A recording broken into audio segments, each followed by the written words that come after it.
Bonjour à toutes et à tous et merci de nous rejoindre ce soir pour ce séminaire spécial concours de trading, Turbo Trading Challenge. Nous serons accompagnés de Cédric, analyste d'Eliafix. Merci de te joindre à nous ce soir, Cédric. Alors, Bonjour à pour ceux tous. d'entre vous...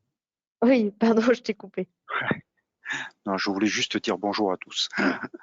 Parfait. Alors, pour ceux d'entre vous qui sont déjà connectés, est-ce que vous pouvez me confirmer, s'il vous plaît, à l'écrit dans la fenêtre questions, que le son fonctionne correctement, que la présentation est bien visible, et comme ça, nous pourrons démarrer, hein. On s'assure qu'il n'y ait pas de problème technique.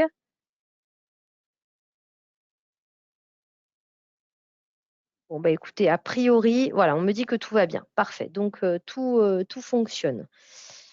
Alors, je vois déjà qu'il y a quelques questions. Écoutez, j'y répondrai au fur et à mesure de la présentation, hein. Je les garde, là, celles qui ont déjà été posées. Alors, ce soir, on va s'intéresser au Forex. C'est vrai que le Forex, c'est un marché très particulier puisqu'il est assez volatile. Et l'idée ce soir, ça va être pour Cédric, eh bien, un petit peu de savoir quelles sont les choses à regarder, quelles sont les spécificités, les choses sur lesquelles il faut être vigilant quand on veut investir sur le Forex et justement bien maîtriser ce côté volatilité. Alors, vous nous rejoignez ce soir dans le cadre du Turbo Trading Challenge. On aura encore une nouvelle date demain avec Fabien Labrousse et Marc Dagger. Et puis ensuite, eh bien, il sera temps de faire le bilan. Je vous rappelle que toutes les positions doivent être clôturées vendredi à 18 h pour bien apparaître au classement général. Alors, l'avertissement qui est de rigueur, je le lis, hein, puisqu'on a pas mal de personnes qui nous rejoignent en ce moment, pas mal de nouveaux clients. C'est une présentation qui est faite à titre indicatif. C'est absolument pas à considérer comme un conseil ou une recommandation. Que ce soit Cédric ou moi, on va être amené à utiliser je dirais des éléments de la plateforme, hein, qui seront juste là pour servir d'exemple, pour illustrer notre propos. Donc, c'est absolument pas des conseils ou des recommandations. Également, en ce qui concerne IG, nous sommes cotés à la Bourse de Londres, au FTSE 250, qui est tout simplement l'indice élargi du FTSE. Nous avons plus de 313 000 clients à travers le monde. Alors, je peux vous faire voyager un petit peu. On a des succursales à Singapour, au Japon, en Afrique du Sud, par exemple. Nous sommes leader mondial de l'investissement en ligne, présent depuis déjà 45 ans à l'international, et on va fêter notre 15e année cette année, donc en France. Alors, ce qu'on va voir ce soir sur le Forex, eh bien, qu'est-ce qu'il faut surveiller quand on parle de volatilité? Ensuite, Cédric va nous faire une analyse paire par paire et justement, on ira voir la mise en pratique sur la plateforme pour que vous ayez bien la façon dont on utilise le pricer, etc. Si jamais vous avez des questions, c'est vraiment le moment. Ces sessions, elles sont pensées pour être interactives. Elles sont vraiment justement en direct pour que vous puissiez poser vos questions. Donc, posez-les dans la fenêtre questions qui est dédiée à cela. Et puis moi, je me chargerai de les relayer à Cédric au fur et à mesure. Parfait. Eh bien, je te laisse la parole, Cédric, et je te passe la main immédiatement. Bonjour à tous. Donc, je vais prendre la main sur mon écran et normalement, vous devez voir l'euro contre dollar sur Ouais, l'écran. on voit bien. Parfait. Et donc, le sujet, c'était comment investir sur ces marchés volatiles. Alors, effectivement, la première question pour savoir si le marché est volatile ou pas, c'est quels indicateurs nous utilisons. Le premier indicateur que tout le monde, que tous investisseurs connaissent, c'est le VIX. Le VIX est un indicateur de volatilité. Alors, il n'est pas question dans cette présentation qui va être orientée sur le trading, sur ce que vous auriez pu faire, ce que vous pouvez encore faire. Il n'est pas question de rentrer dans les détails techniques de savoir comment les indicateurs sont calculés. Mais le VIX est le plus connu, mais il se rapporte au SP500, qui est un indice boursier. Simplement, le SP500 est quand même un petit peu, j'ai envie de dire, le phare des marchés, du marché. Et donc, il n'est pas idiot d'aller regarder le niveau du VIX, même si on regarde le marché d'échange. Voilà, donc effectivement, ce VIX vous indiquez donc une augmentation de la volatilité ces derniers mois. Mais pour le marché d'échange, vous avez un indicateur qui s'appelle l'ATR, ce qui veut dire Average True Range. C'est un indicateur qui a été inventé par Wider. Wider, c'est un créateur d'indicateurs, hein, il en a fait énormément. Et donc, ça vous permet de voir si l'indicateur augmente, si l'ATR augmente, si la volatilité en fait augmente. Et donc, vous l'avez ici à l'écran en bas. C'est un ATR sur 14 périodes. 14 périodes, c'est le chiffre qui est mis par défaut. Alors, bien sûr, vous pouvez, bien entendu, mettre plus court, plus long. Moi, j'ai gardé 14 périodes parce que c'est assez représentatif. Et puis, le concours de trading que vous êtes en train de réaliser, il est sur 10 jours. Donc, ça correspond assez. Et vous voyez donc que l'ATR 14 sur l'eurodoll, il est quasiment au plus haut depuis très longtemps. Vous voyez cette augmentation au mois de mars et depuis la mi-mars, eh ben, on est resté sur ces mêmes niveaux. Alors, qu'est-ce que ça vous indique, cet ATR? Ça vous indique que en moyenne, l'eurodoll a des variations de 109 pips. Alors, 109 pips, c'est pour ceux qui ne sont pas habitués à cette terminologie du Forex, c'est un pip représente un chiffre, 4 chiffres après la virgule. C'est-à-dire que c'est 0, un pip égale 0,0001. Donc, 109 pips, c'est 0,0109. C'est beaucoup. Croyez-moi, ça fait 20 ans que je pratique les marchés en tant que trader, puis comme analyste.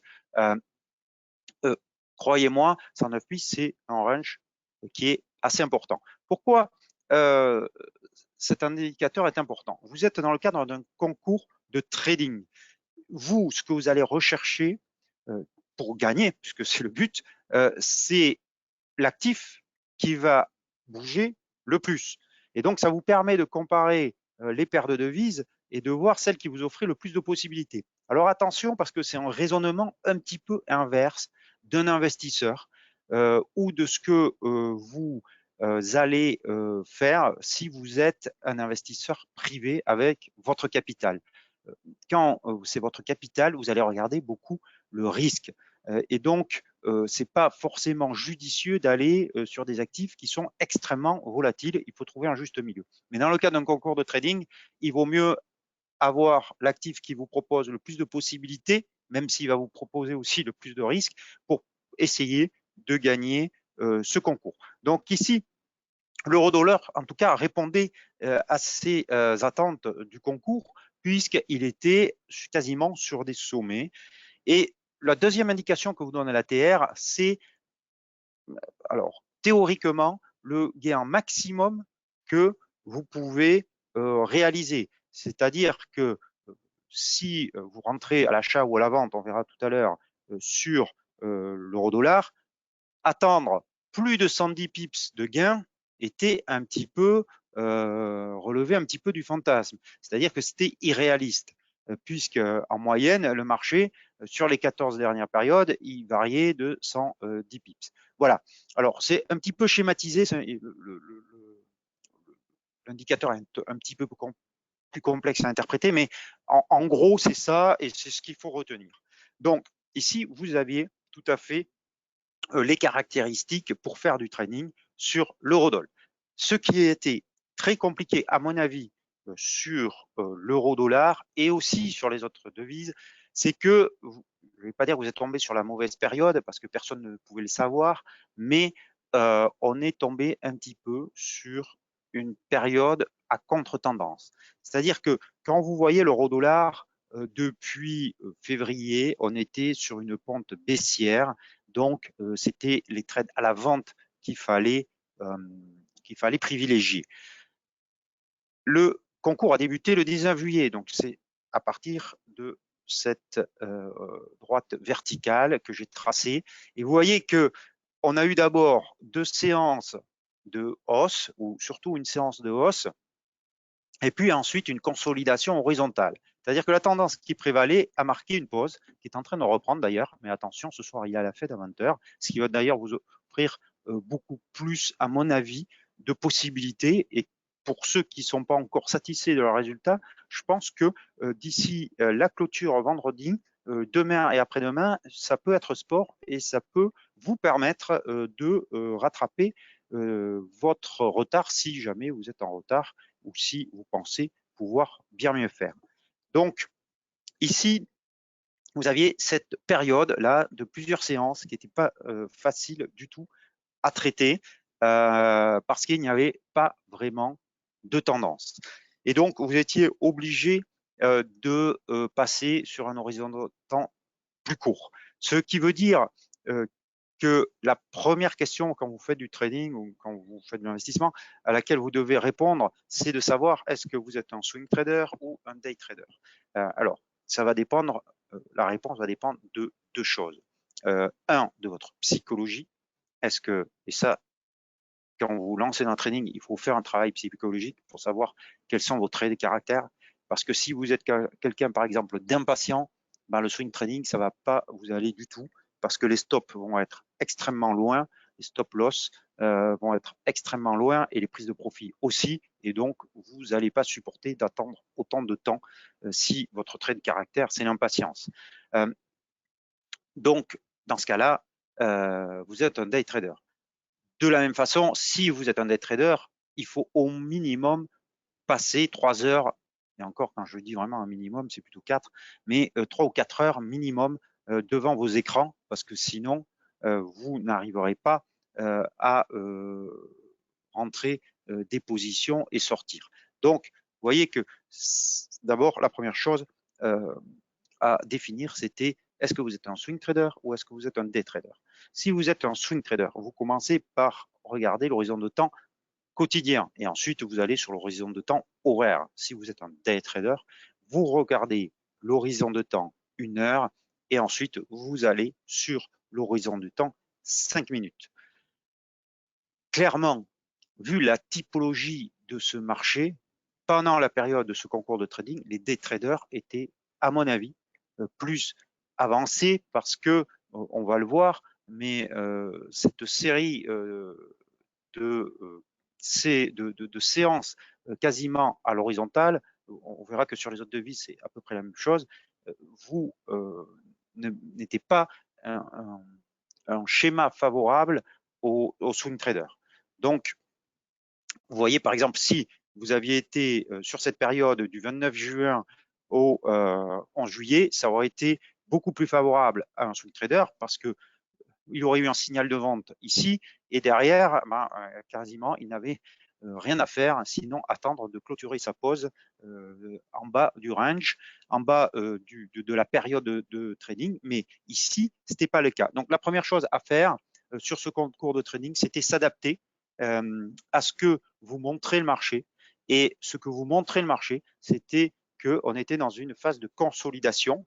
À mon avis, jusqu'à ce soir, je pense que la phase de tendance va reprendre à partir de 20h30, 21h, après le discours de Jérôme Powell. Mais pour là, pendant cette période, c'était plus des trades courts qu'il fallait envisager. Est-ce que, Maëva, il y a des questions jusqu'à maintenant? Pas de questions pour le moment. Ok, d'accord. Alors, Voilà, il y a des questions après liées au concours de trading, mais j'y répondrai dans un second temps. d'accord. Donc, si on regardait l'horizon de temps 1 heure, vous voyez ici cette phase qu'on pourrait peut-être appeler de distribution, en tout cas ça en prend la forme parce qu'on est en train de casser à la baisse.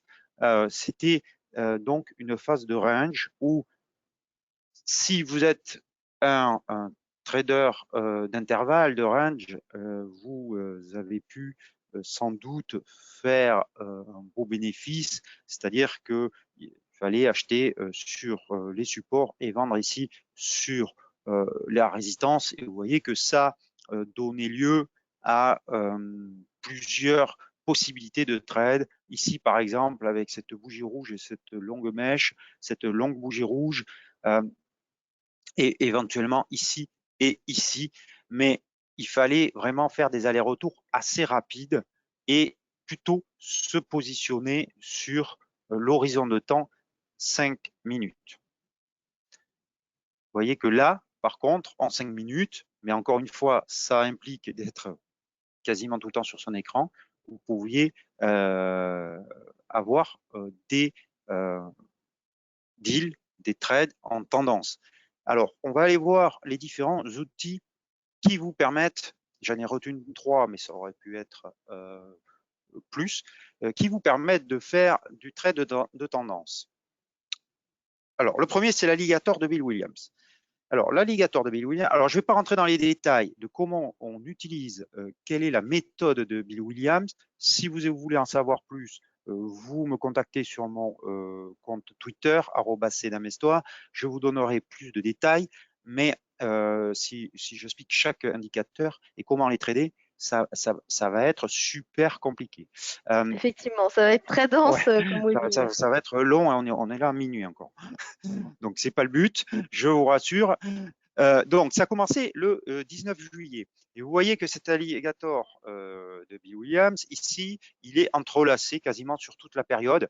Et donc, ça nous indiquait qu'il n'y avait pas de tendance et qu'il fallait rentrer sur des trades en range. Par contre, vous voyez que ici, depuis hier, pardon, il recommence à s'ouvrir, donc à montrer qu'une tendance est en train de reprendre. Le seul piège, c'est que comme il y a la Fed, ça peut tout chambouler. Mais s'il n'y avait pas la Fed, vous avez clairement un signal de vente ici que vous auriez pu utiliser. Comme au début de la période, ici, vous avez un signal d'achat que vous auriez pu utiliser. Il y avait quand même toute cette longue bougie à prendre. On va comparer avec, par exemple, Ishimoku. Ishimoku vous donnez à peu près la même chose. Alors, pourquoi je passe en revue plusieurs indicateurs, c'est pas pour vous dire qu'il y en a un qui était mieux que l'autre, parce que ce sont tous des indicateurs de tendance et ils vous donnent à peu près tous les mêmes signaux. Donc, mais je sais que certains sont plus à l'aise avec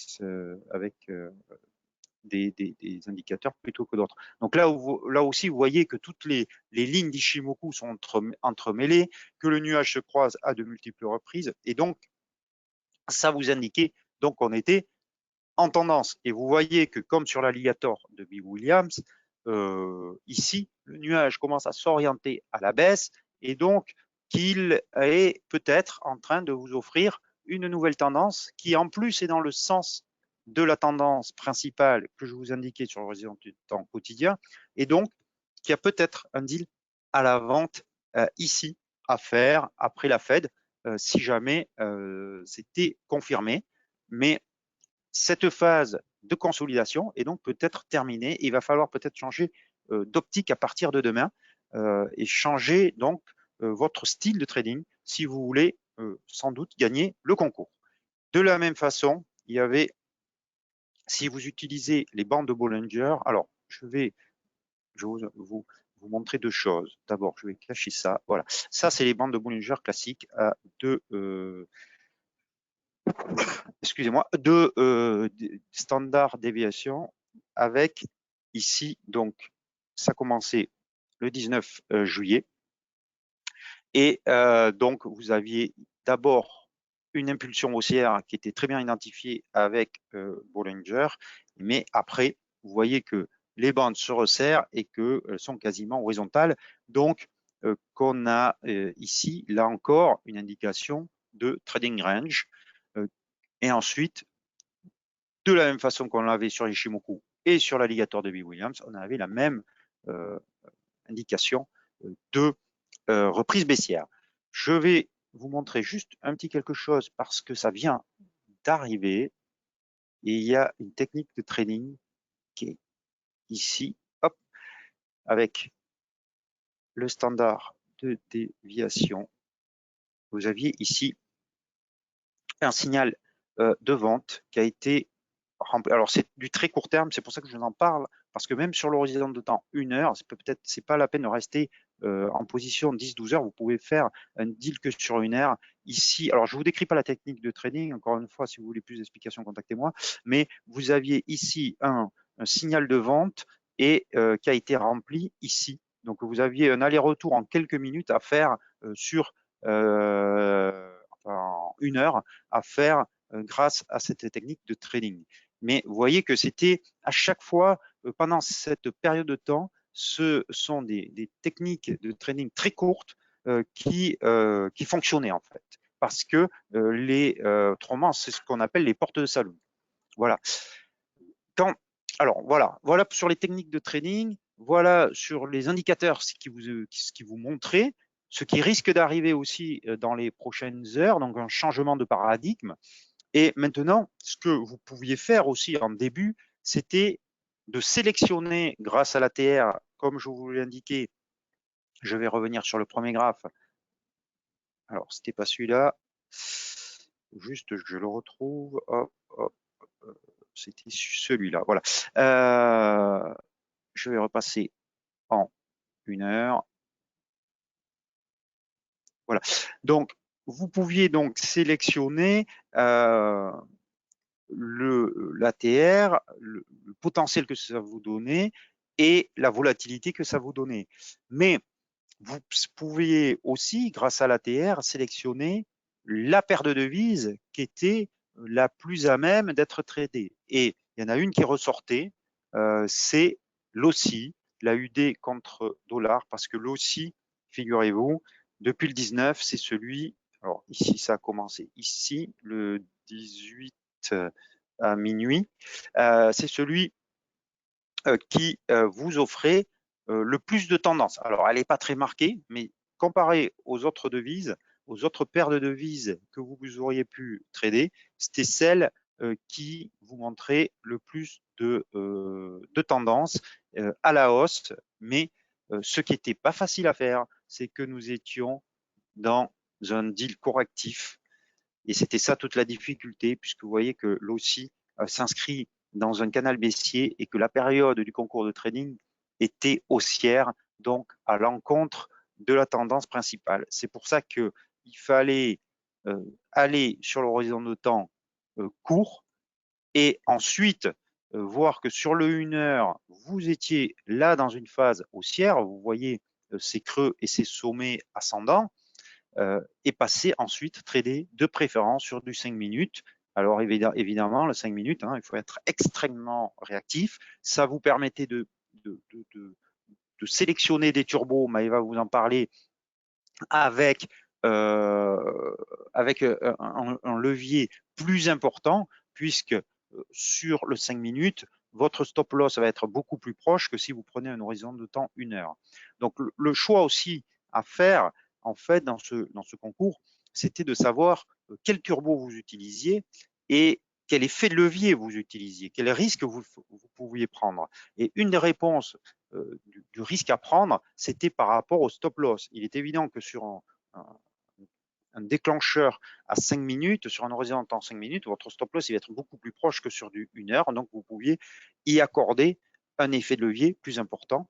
Et à mon avis, c'est les gens qui ont fait du très court terme avec un effet de levier important et qui ont fait des allers-retours qui, pour l'instant, sont en tête sur ce concours. Mais attention, encore une fois, ce n'est pas fini. Et demain et après-demain, il peut y avoir un trend qui se met en place après la Fed ce soir, qui offre sur les horizons de temps plus longs des opportunités plus bénéfiques. Oui, c'est vrai, il y a pas mal de personnes qui se sont mis en monomarché et qui ont fait en fait des allers-retours sur ce marché. Donc, moi, j'ai pas pu encore les interviewer. Et comme le dit Cédric, il peut y avoir encore des retournements. Surtout il n'est pas exclu qu'il y ait des personnes qui aient gardé des positions ouvertes depuis le début du concours, qui du coup n'apparaissent pas au solde de leur compte, puisqu'il faut que tout soit clôturé pour que le solde soit mis à jour. Donc, on pourrait avoir effectivement de bonnes surprises en fin de compétition. Alors, après, il y avait une remarque qui était placée dans les questions, qui est, après, le style de trading n'est pas le même sur compte réel que pendant le concours. Donc ça, c'est vrai. Il ne faut pas oublier qu'on est sur des fonds fictifs, donc en termes de prise de risque, parfois, ou même en termes d'aller-retour, on peut aller sur des choses beaucoup plus dynamiques avec une appétence pour le risque qui sera finalement plus élevée que ce qu'on ferait sur le compte réel, où là, on serait finalement beaucoup plus averse au risque avec une approche qui serait en quelque sorte plus safe. Voilà. Alors, c'est exactement ce que je disais au début, c'est-à-dire que, attention, votre attitude sur un concours de trading n'est pas la même qu'avec votre capital, parce que en concours de trading, ce qu'il faut, c'est arriver premier, donc prendre le maximum, enfin, le maximum de risques raisonnés, bien sûr, avec une technique, hein, parce que sinon c'est du casino, mais il fallait peut-être chercher les paires de devises les plus volatiles. Alors que quand c'est votre capital, vous allez chercher à le protéger et à prendre le minimum de risques. Donc, c'est presque un raisonnement en termes d'appétence pour le risque presque inverse qu'il faut avoir. Donc, effectivement, l'attitude avec un compte réel n'est pas la même que l'attitude avec un compte démo pour un concours de training. Mais ça n'empêche que dans les deux cas, il faut quand même que vous ayez une technique de trading et des stop-loss prédéfinis à l'avance et des objectifs, parce que sinon, vous avez quasiment aucune chance d'y arriver. Ah, ça, clairement. Dans tous les cas, il faut avoir une stratégie claire, s'y tenir et avoir cette rigueur, se forcer à suivre un certain, je dirais, une certaine procédure, quoi. Être vraiment très carré vis-à-vis de ce qu'on se fixe. Alors après, on fait d'autres marques. Certes, le dernier jour, certains prendront le risque maximum. Effectivement, ça passe ou ça casse. Si c'est dans le mauvais sens, en mettant tous ses œufs dans le même panier, c'est quand même extrêmement risqué. Alors, si on est dans le bas du classement, effectivement, ça peut valoir le coup. Pour ceux qui sont déjà dans le top 10, c'est peut-être pas un jeu qui en vaut la chandelle. Exactement, vous avez toute cette stratégie-là à voir, mais je pense vraiment, vu la configuration de la période sur laquelle le concours se passe, que les 2 derniers jours peuvent vraiment changer les choses, parce qu'il n'est vraiment pas exclu qu'on ait une tendance qui se mette à jour à partir de ce soir 20h30, 21h, alors que pendant toute la période, sauf peut-être le premier jour ou les 2 premiers jours, mais toute la période, on a été plutôt dans du trading range. Donc si ce mouvement, si cette tendance se met en place et à une ampleur conséquente, et c'est pas impossible, on va reprendre les montres de Bollinger, mais parce que elles servent à ça. Alors, je vais enlever la technique de training avec, je vais prendre les classiques, voilà. Donc, qu'est-ce que nous dit Bollinger, hein, il nous dit que lorsque les bandes se resserrent, la volatilité, alors c'est aussi un indicateur de volatilité, Bollinger, hein, j'ai parlé de l'ATR, mais il y a aussi Bollinger. Lorsque les bandes se resserrent, la volatilité décroît et souvent débouche sur une explosion de volatilité. Donc, ici, si vous regardez, je suis sur le 1 heure, on a eu déjà cette première semonce, si j'ai envie de dire, secousse. Là, on est en train de se resserrer à nouveau. Pourquoi? Parce qu'il y a la fête dans maintenant 1 heure, 1h30 le discours. Et donc, ça ne m'étonnerait pas du tout qu'on ait à nouveau ici une explosion de la volatilité sur l'euro-dollar sur l'horizon de temps 1 heure, 1 heure ou même tous les horizons de temps. Surtout, alors on va voir ce qu'ils disent, mais surtout si, hop, on va reprendre ici, surtout si vous voyez que la tendance elle est bien baissière hein, sur l'euro-dollar, donc c'est le cas aussi sur beaucoup de devises. Je ne vais pas toutes les passer en revue, mais c'était le cas. Surtout si la Fed va dans le sens d'une hausse des taux et donc une hausse du billet vert. Et dans ce cas-là, la tendance baissière de l'euro-dollar reprendrait et on peut avoir un mouvement très important. Et donc, ceux qui sont en tête ce soir, à mon avis, il va falloir être vigilant parce que c'est pas sûr du tout qu'ils soient en tête dans 2 jours. Surtout s'ils n'arrivent pas à adapter leur style de training.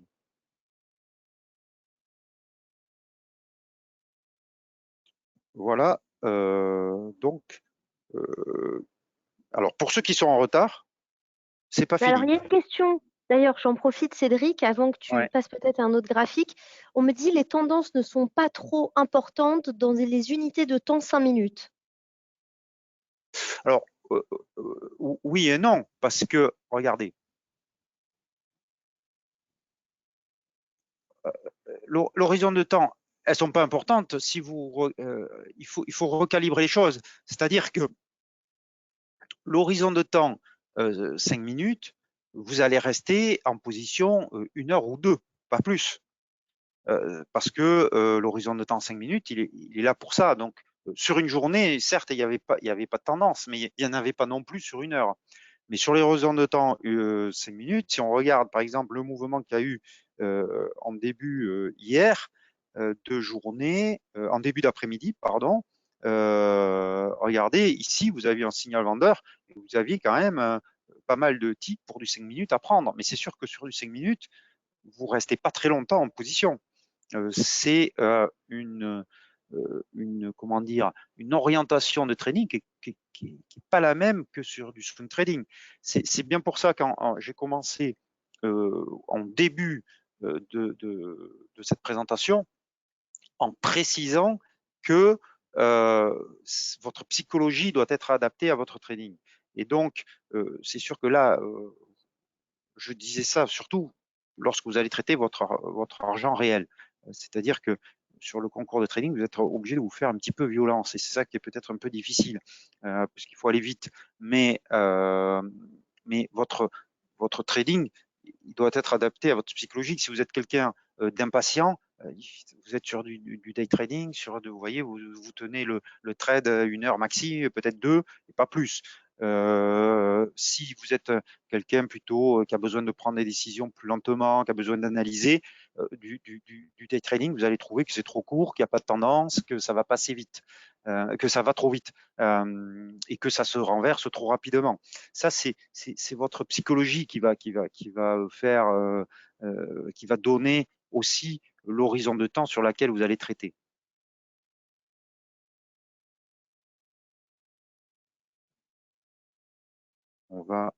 Je vais vous montrer, par exemple, Ishimoku sur du 5 minutes. Vous voyez que Ishimoku 5 minutes, ici, vous aviez un signal de vente et il est resté aussi jusqu'à ici. Alors, effectivement, donc 16h05, on va regarder, il est apparu à 14h40 et vous êtes sorti à 16h05, donc 1h25. Donc 1h25, effectivement, vous allez me dire, oui, il n'y a pas vraiment de tendance. Non, ça dépend sur quel horizon de temps on se place. Si 1h05 de tendance sur du swing trading, non, effectivement, il n'y a pas de tendance. Mais sur du day trading, 1h25, c'est déjà pas mal. Hein. Si vous faites deux trades, si vous clôturez vos positions à 18h, vous avez une le matin, une l'après-midi, vous avez déjà 3 ou 4 heures de position sur 8 heures, ça fait 50% du temps en position. C'est quand même pas mal. Voilà. Mais en règle générale, il n'y avait pas de tendance pendant jusqu'à ce soir, je pense. Mais je ne sais pas, hein, je ne suis pas en contact avec Jérôme Powell, mais je ne sais pas ce qu'il va dire. Mais vu l'attente des marchés depuis plusieurs jours et des opérateurs depuis plusieurs jours pour cette réunion, ça risque de réagir assez fort. Ça risque. Maintenant, s'il a un discours que tout le monde attend, bien sûr, le trading range continuera. On va aller voir. Est-ce qu'il y a d'autres questions avant que je passe à... Non, on est bon là. On est bon là sur les questions. Alors, je vais revenir sur le 1 heure. D'ailleurs, n'hésitez pas, hein, si vous avez des questions, posez-les au fur et à mesure, comme ça on peut les traiter. Alors, c'est pas celui-là. Hop, pardon. C'était pas celui-là. Je vais prendre le général sans, hop, avec des moyennes mobiles. Voilà, c'était celui-là. Donc ça, c'était l'AUD. Donc je vous ai parlé de l'AUD qui était peut-être celui qui a été le plus en tendance sur l'horizon de temps 1 heure, mais c'était une contre-tendance du quotidien, donc c'était pas facile à trader. Hein. C'est sûr que c'était un marché très technique. Si vous regardez l'euro-yen sur le 1 heure, vous aviez ici le price action. Dans le price action, c'est ce que vous indiquent les prix. Ici, vous aviez une bougie assez forte d'avalement baissier qui contrecarrait cette bougie très haussière. Donc ça, c'est un signal de vente assez fort qui a été ensuite validé par cette bougie rouge, ce chandelier baissier. Et après, depuis, vous êtes dans une tendance baissière, pour le coup, sur l'euro yen, puisque vous avez des creux et des sommets qui sont descendants. Donc, vous aviez un sommet ici plus bas que celui-là et celui-là plus bas que le précédent. Et ça continue. Donc, vous voyez que sur l'euro yen, on est maintenant dans une tendance plutôt baissière, avec des creux aussi qui sont plus bas les uns que les autres. Alors, on verra maintenant ce qui va se passer à 20h30, mais c'est sûr que quand vous avez une configuration de ce type, maintenant, vous êtes plus en tendance et vous êtes plus, bien sûr, enclin à vendre qu'à acheter. Alors, c'est difficile de rentrer sur un deal comme ça avant un tel événement dans moins d'une heure maintenant. C'est vraiment très compliqué. Parce que quand la décision va tomber, ça peut ressembler à du casino. Il y a certaines compagnies de prop trading, sociétés de prop trading qui interdisent à leurs traders d'avoir une position ouverte, quelle qu'elle soit, sur des événements comme celui de ce soir. Donc après, sur un concours de trading, si vous êtes vraiment à la rue, j'ai envie de vous dire, vous faites bingo et puis vous prenez une position et vous verrez bien ce qui va arriver. Mais c'est plus du trading, c'est du casino. Alors, on a une question à ce sujet, Cédric, sur ce type d'événement. Pendant combien de temps on peut imaginer que la volatilité soit vraiment accrue? C'est-à-dire, est-ce qu'il y a 5 minutes pendant lesquelles, tu vois, il faut plutôt se réfréner, ou est-ce qu'on est sur 10, 15 minutes? Toi, de ton expérience, qu'est-ce que tu as pu observer? Alors, moi, je vais vous dire deux choses. D'abord, ce qui se passe en général, et mon approche, mais qui est la mienne et qui est très individuelle. Alors, en plus, ce soir, il y a deux événements qui peuvent engendrer deux réactions différentes. D'abord, il y a l'annonce de la hausse des taux à 20h. Donc là, on attend 75%, 75 points de base de hausse des taux. Ça, c'est ce que les opérateurs, dans leur grande majorité, à 90%, c'est ce que nous indiquent les contrats futurs sur le marché monétaire, à 90%, ils attendent 75 points de base. Et 10% attendent 100 points de base. Donc, il est évident que si on a une hausse de taux de 75 points de base, on risque de ne pas avoir beaucoup de réactions sur le marché. Par contre, si on a 100 points de base, là, ça risque effectivement de taper fort. Il faut faire attention lorsque le chiffre tombe, parce que lorsque le chiffre tombe, il y a des programmes algorithmiques qui réagissent immédiatement et qui entraînent souvent une réaction assez forte du marché. Et donc, il vaut mieux attendre. Alors, combien de temps il faut attendre? Pour moi, il faut attendre au moins 5 minutes. C'est-à-dire qu'une bougie de 5 minutes se forme. Je sais que certaines compagnies de prop trading, ils disent que c'est plutôt, enfin, ils interdisent à leurs traders 2 minutes. 2 minutes, ça me paraît un peu court. Mais plutôt 5 minutes.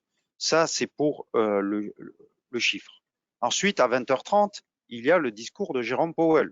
Le discours de Jérôme Powell, vous pouvez très bien avoir une hausse des taux de 75 points de base, donc en ligne avec ce que les marchés attendent, et puis ensuite avoir un discours de Jérôme Powell qui va plutôt accentuer son discours sur l'inflation. Dans ce cas-là, les marchés risquent de retenir que d'autres hausses de taux sont dans les tuyaux et que la Fed va rester agressive et donc là, le billet vert, le dollar, va se renforcer.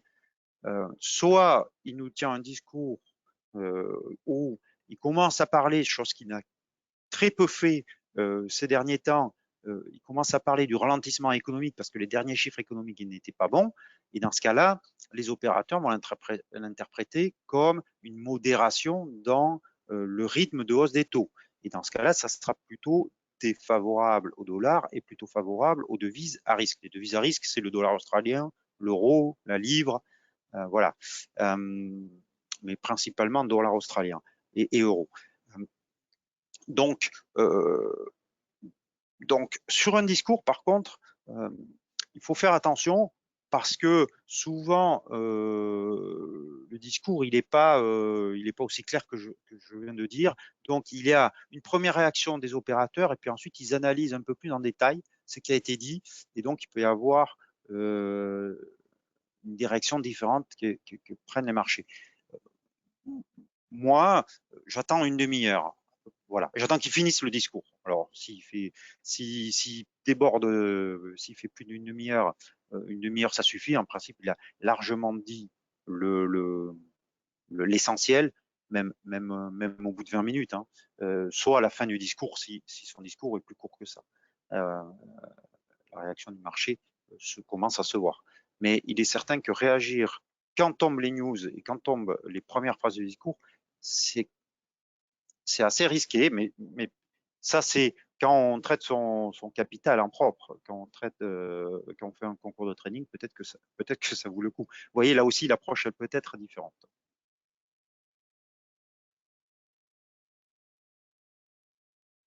Est-ce qu'il y a d'autres questions? Non, on n'a plus de questions pour le moment. Ok, donc je vais passer, on va aller voir les autres devises.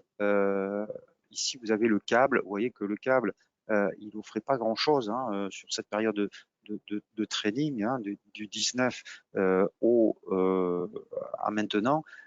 C'est vraiment très entrelacé. Il n'y a pas vraiment de tendance. Vous avez une très belle résistance à surveiller ce soir ici en 1 heure à 1,20,90, donc 1,20,90, 1,21.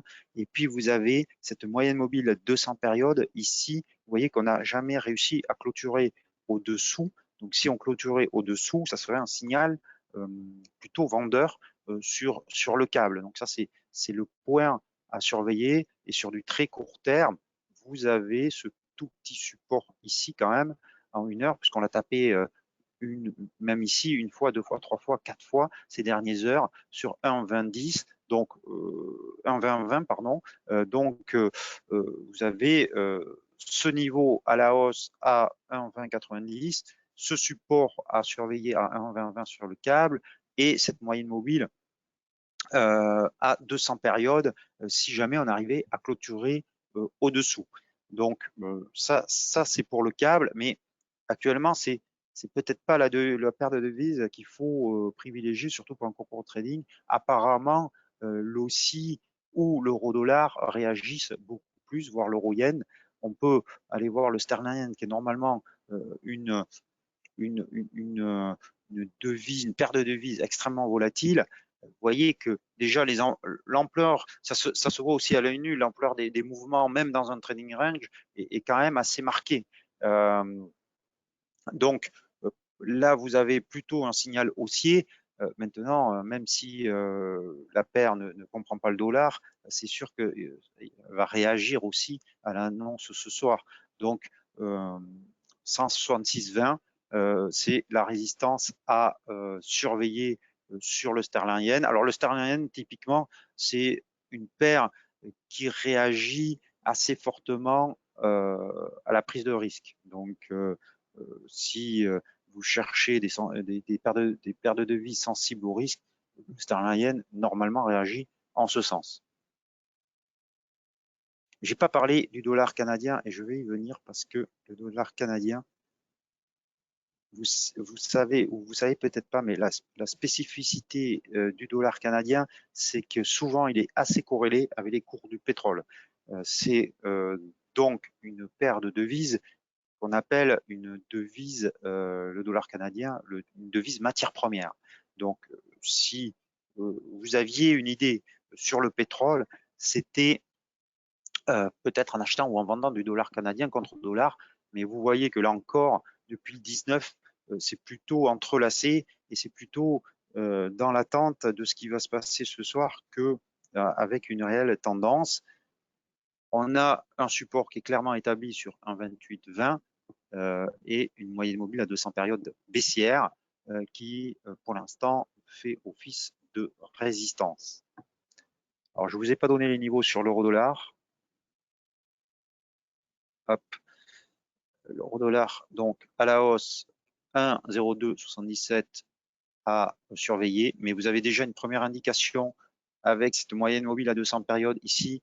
Vous voyez qui a bloqué le cours aujourd'hui avec ce magnifique doji avec une mèche haute. Donc vous avez une résistance ici sur ce niveau qui est à surveiller. Et à la baisse, vous voyez qu'on a essayé d'enfoncer ce support horizontal, cette zone de support ici. On l'a cassé il y a 2 heures et on la réintègre, ce qui est logique avant une telle réunion. Mais si on avait une bougie rouge, par exemple sur du 15 minutes après 20h30, c'est-à-dire à 20h45, si on était en dessous, sans doute que ce serait un premier signe que la tendance reprend. En tout cas, c'est comme ça que je l'interpréterai, même si je préférerais attendre une bougie de 30 minutes. Mais attention, effectivement, ce soir, à ce qu'il n'y ait pas deux réactions, une après 20h et une après 20h30, et qu'elles ne soient pas forcément dans le même sens. Alors c'est sûr, par contre, si vous avez 100 points de base de hausse, là, c'est pas la peine. Je pense que c'est pas tellement la peine d'attendre le discours de Jérôme Powell. Le marché il va partir tout seul et il n'attendra pas le discours. Je crois que j'ai fait le tour, Maëva. Est-ce qu'il y a d'autres questions? Est-ce que je peux répondre à d'autres questions?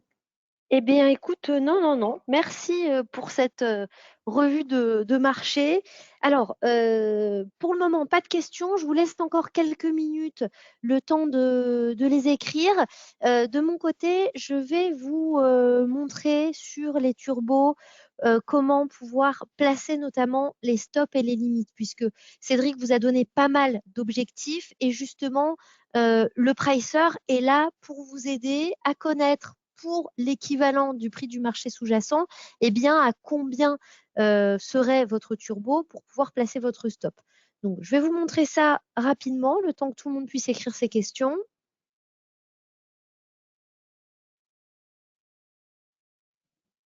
Donc, nous voilà sur la plateforme Turbo. Ici, on retrouve le Forex et on va par exemple pouvoir reprendre l'euro-dollar.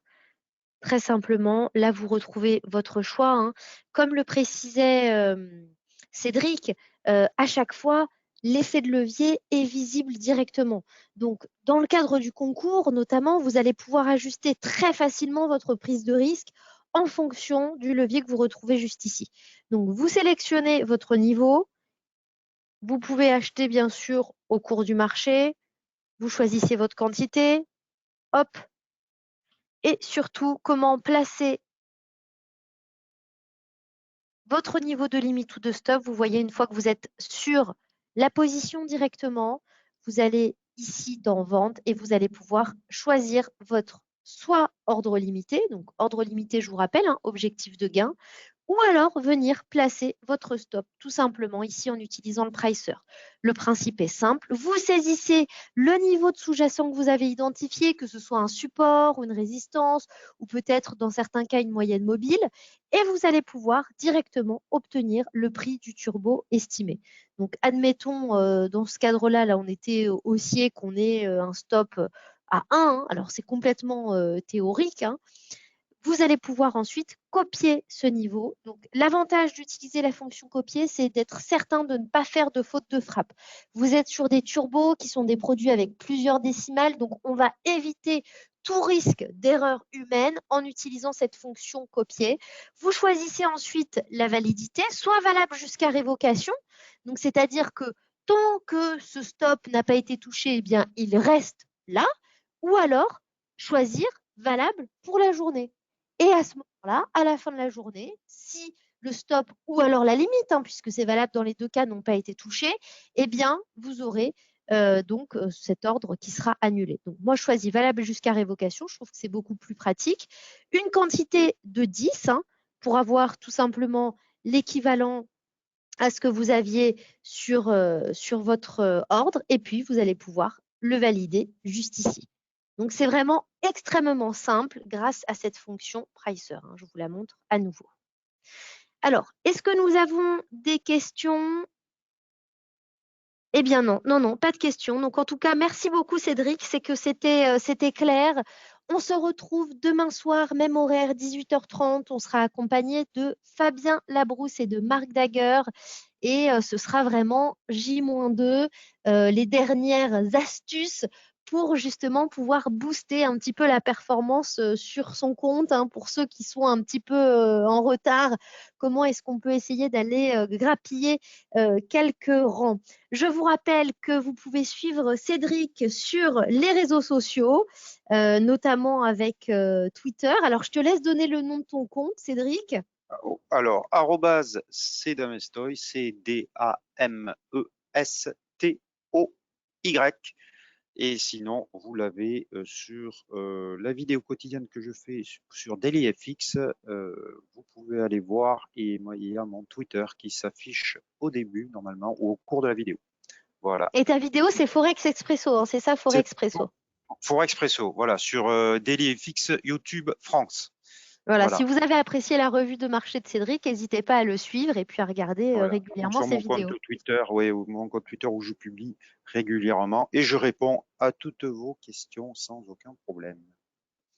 Pour ceux d'entre vous qui auraient d'autres questions après, donc Cédric a donné la façon dont vous pouviez le contacter. Je vous donne mon email également, maeva.chazal@ig.com. Donc si jamais des questions vous viennent à l'esprit, vous n'hésitez pas à me contacter. Et puis sinon, on se retrouve demain à 18h30. Bon courage à tous pour votre aide. Je vous souhaite bonne chance. Et puis on attend les annonces sur le marché ce soir. À très bientôt. Bonne chance à tous, à bientôt.